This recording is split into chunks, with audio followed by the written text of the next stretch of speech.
share their story with us today. We're going to let Amanda Levinson go first.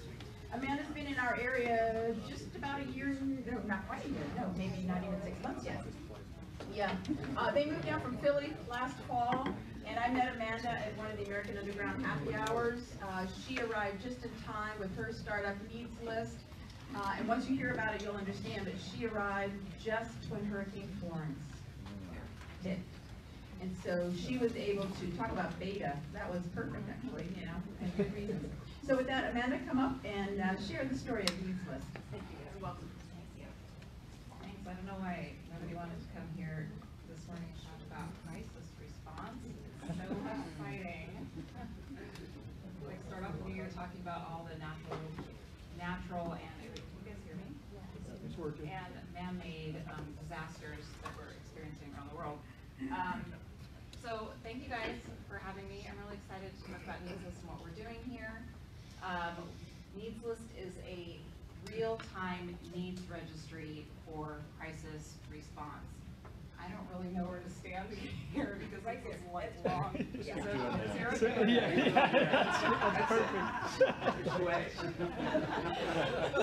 perfect.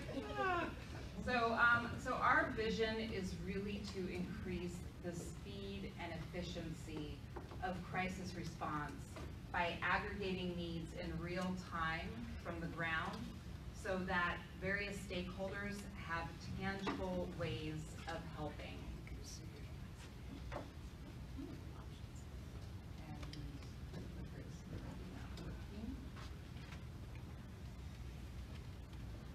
It's not working.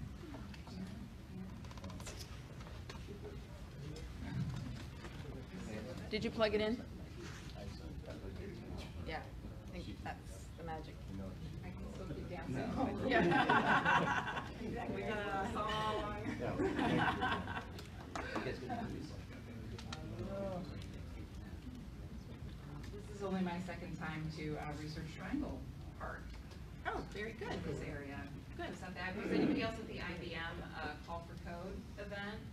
Does anybody else work in disaster response? Yeah, I knew about that. Yeah. Huh? I knew about that. Yeah, Yes. that was very cool. That was really exciting and interesting. And there's so much innovation happening in this area that it seems like a perfect place. There we go. We're not. All right. Okay, great, thank you. Okay, so back in the fall of 2015, my co-founder Tasha and I were some of the hundreds of thousands of people who saw this exodus of refugees coming out of the Middle East, coming out of Syria, and decided that we really wanted to take action. Tasha was actually in France at the time, and I was in Philly. And what was really clear in seeing all these refugees come into Europe was that our current system of humanitarian aid is completely broken.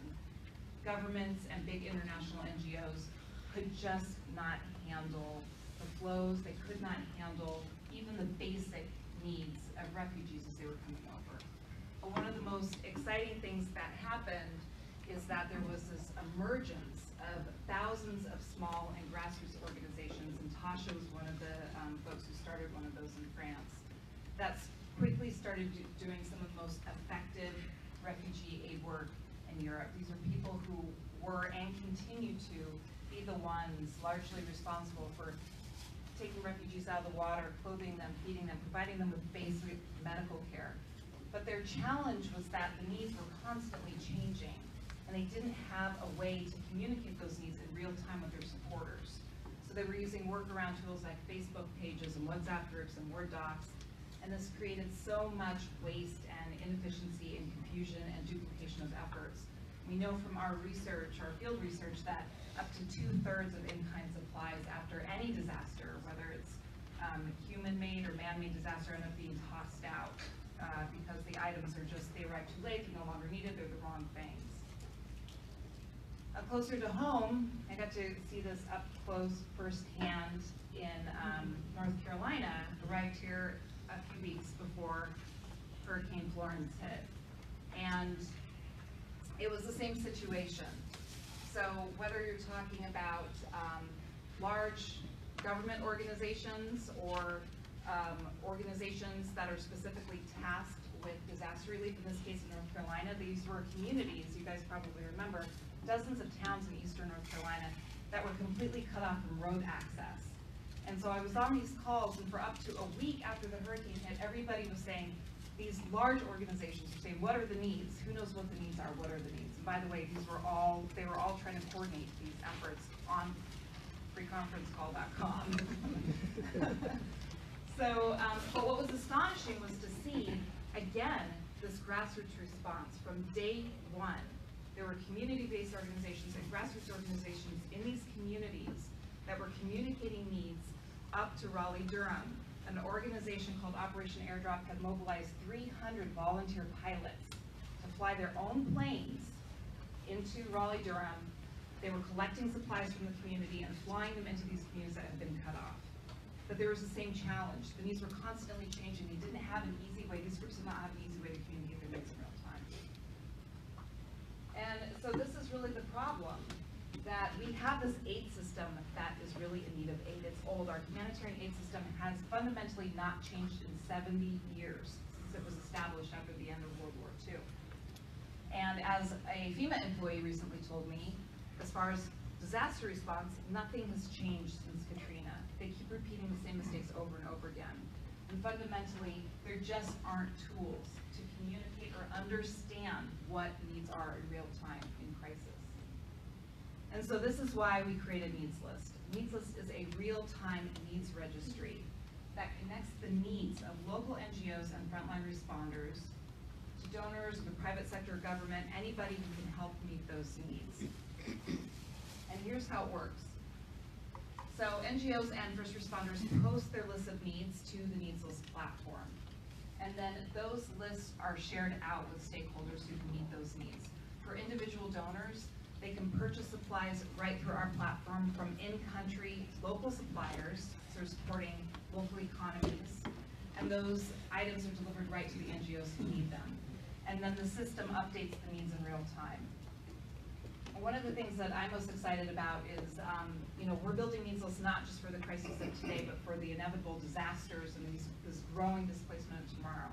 So we have a chatbot that we've been piloting that ultimately, once we reach scale with it, will be able to not only automatically match needs and offers from the field, so aid workers can text in their needs from the field in low resource settings or areas where they don't have Wi-Fi, but we will also ultimately be able to start developing predictive models of needs to understand what needs are even before crises happen. So Needs List is a public benefit corporation, and this is our business model. Currently, we charge a 10% transaction fee on supplies that are purchased through the platform. We also have an enterprise version to engage private sector companies and their employees in effective giving in times of crisis. Companies are just like people, they want to help but they don't know how, and so they pay us to essentially curate needs and opportunities for their employees to help. And then in 2019, we're going to be white labeling the platform for larger NGOs who want to use Needs List. So we're a small startup, but I'm really excited by the partners and customers that we've had to date. In 2018, we had two projects, one with TripAdvisor and one with WeWork for disaster response. And in April, we're going to be doing a project with Starbucks. So the response to Needs List as a tool is really exciting. Everybody knows that this is a space that really needs repair, that needs disruption, and there are all these companies that are excited to work with us. So our impact. In the past 2 years, over 50,000 needs have been met through our platform. And that's been through over 150 local NGO partners in 13 countries. And in 2018, we generated over $150,000 in revenue. So this is the team. We have Tasha, who's our CEO, and her background is in leading tech for good projects in a variety of sectors. My background is in international migration policy and digital strategy for some of the world's largest nonprofit organizations and startups as well. And then we're supported by this team, this incredible team that has deep experience in technology and partnerships and community building. And what's really interesting is that all of us on this team, we're all either children, grandchildren, or great-grandchildren of refugees. So this issue of displacement is very close to all of our hearts. So we have a lot of challenges, but the challenge that I'd like to share with you all as a group is that we're at this point where we're trying to decide. We got started as a company that was really focused on refugee aid and humanitarian aid primarily, and then it kind of naturally evolved into a platform that that also helps in disaster relief. So, do we continue to focus on both areas? Do we choose one or the other? And related to that, a lot of our work started internationally, and over the past 6 months or so, we've really been pulling back to try to focus more domestically. It's so much easier to work in the US and Canada, infrastructure, language, everything. But we also don't want to lose that, that international focus as well. So we have this kind of dilemma of refugees, disaster relief, both, either, and then domestic or international.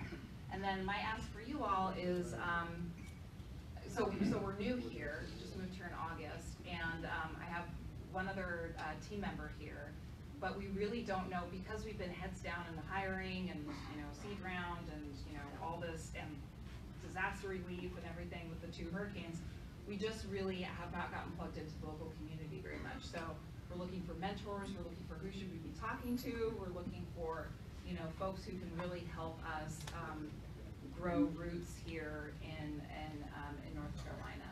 So that's it. Thank you all, and I'm happy to take your questions. All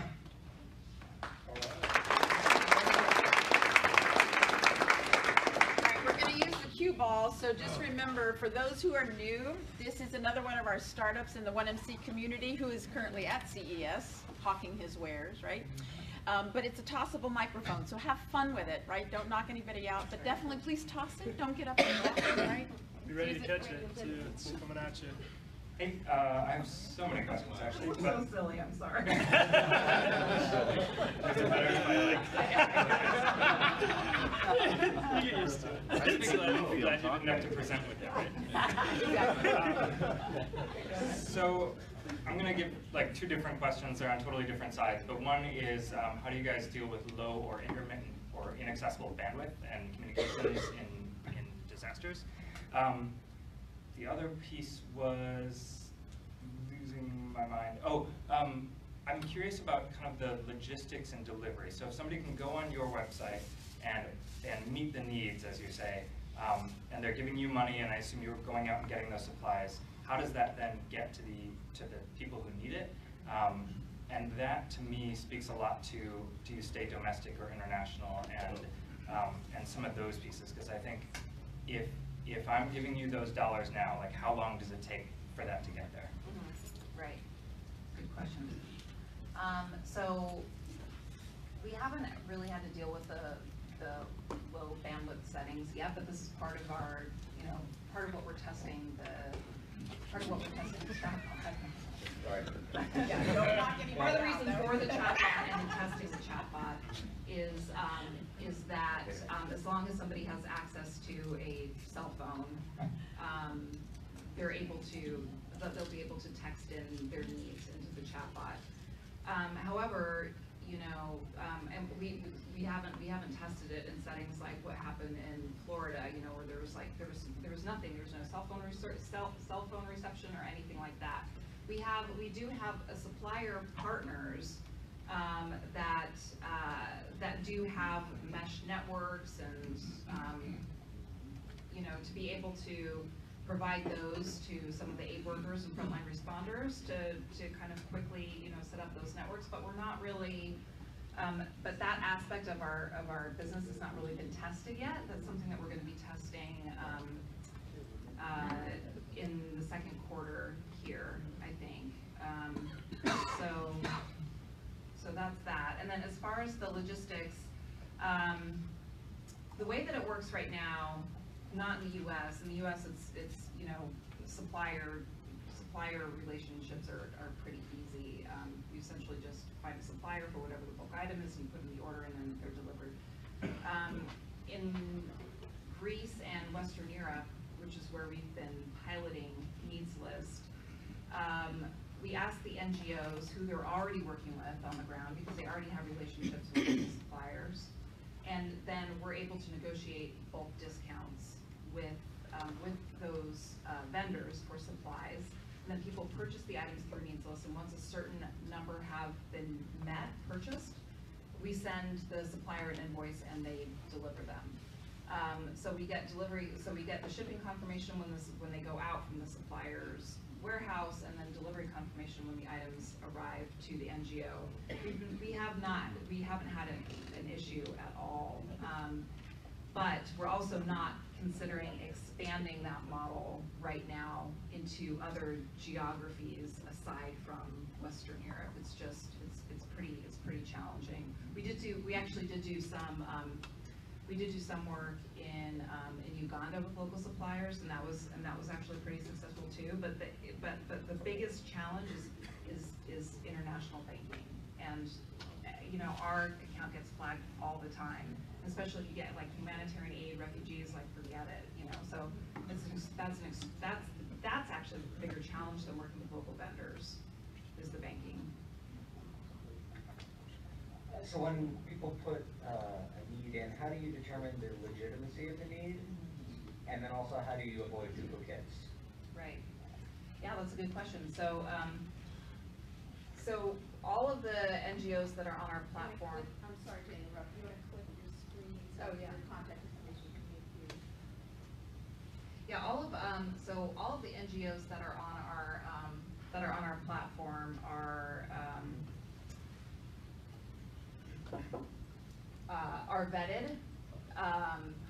So those are the only people who can enter. Those are the only people that can enter needs. Yeah, we don't. It's not like it's not open for anybody to be able to post needs, and that vetting piece is a really critical part of the legitimacy and part of the work that we're doing, because we're trying to create this like a trusted platform for local NGOs that people know. Okay, these are the NGOs that are actually doing the work. The supplies are actually getting to people in need.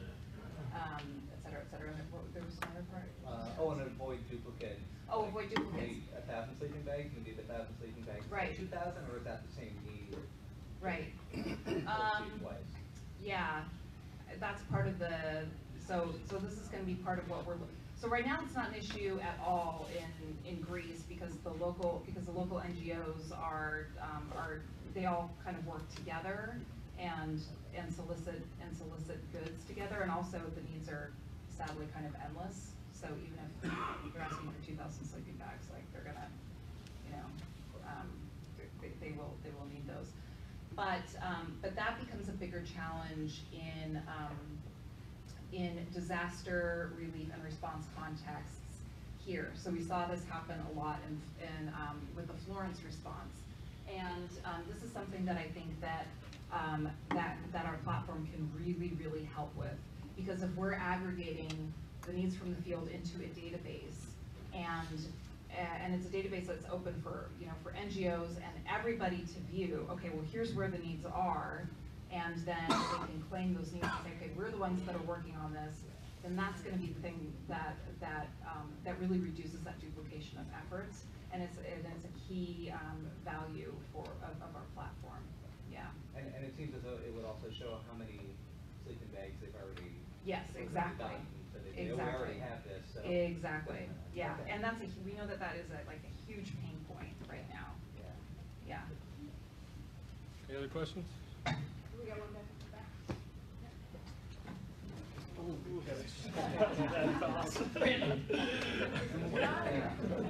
Good morning. I work with the Rotary folks, and we do a lot of domestic and international. In Florence, we've been in Florence, Texas, all these other areas. In fact, our local clubs do this. So I'm a little curious, because I was listening, you have 10% and all this. We actually do this direct, and to me, that's one question I have about that funding when you say revenue, because that's actually going to really the Rotary clubs and all that kind of nix on that part because they actually try to donate and put up most of all their money to that.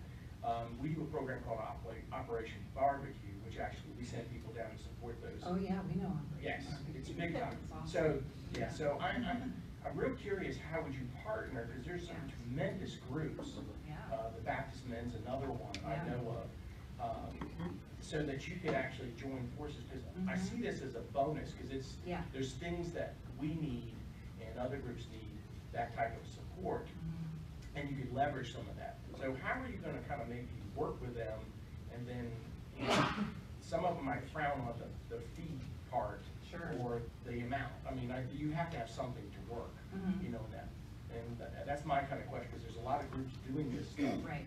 And they have tremendous organizations already built up. Yeah. And they could partner with you or something like that. Yeah, absolutely, and you know, we're essentially a platform for organizations that are doing this kind of relief work, so Operation Barbecue, or, you know, the Baptist groups, or, you know, any of the other relief groups. A key value add of our platform is for groups to be able to, you know, to very specifically list what those needs are, and then the information that and then anytime anybody claims a need, you as an organization are capturing that donor information. You know, this is one of the reasons why we're not a nonprofit. We're not competing with any of the NGOs on our platform for funding, for grants, for donor information. So we're not soliciting donors that are coming to, you know, to your specific needs list to purchase supplies or make donations, or, you know, whatever it is. And when organizations use Amazon wish list, for example, they don't capture that donor information. They're not able to provide them with, you know, thank yous, or add them to the mailing list, or, you know, anything like that. So there's the collaboration piece, which is really important, and knowing like who else is soliciting goods in your area. There's the kind of amplification piece of when individual donors, this is so interesting to me, but when individual donors come to needs list to purchase something, they love to go shopping. So they're not just buying for one group. We're seeing them buy across issue areas. Like somebody will buy, like, you know, supplies for North Carolina, and then they'll be like, oh, then there's just like stuff that's needed in Greece or Italy, or, you know, wherever. So that's one thing that we hear over and over again from NGOs, is how they've been able to expand their reach and donor base. And then as far as the fee goes, so that markup is something that the purchaser pays. So the donor pays. It's not something that's coming out of, you know, it's free for NGOs to use. And because we negotiate bulk discounts on supplies, yeah, it's actually never really come up with any of our NGO partners as an objection. It's a way that we're able to be sustainable and keep our business running and provide this service, which is and keep it free for NGOs. We have time for probably one more question, so there's last one. Yep, you're up. Do you utilize crowdfunding for this type of thing, where you're getting a lot of smaller donations for supplies? Yeah, so the way that it works is that there's usually, and it actually depends on the organization, and this is one of the things that we're trying to figure out with our model going forward, is that you have like mid-size, like kind of larger organizations that have warehouse capacity, and they only want to receive things in bulk. So it's basically like crowdfunding, you know, a few hundred sleeping bags, for example, and then those all get shipped, you know, in a pallet or something.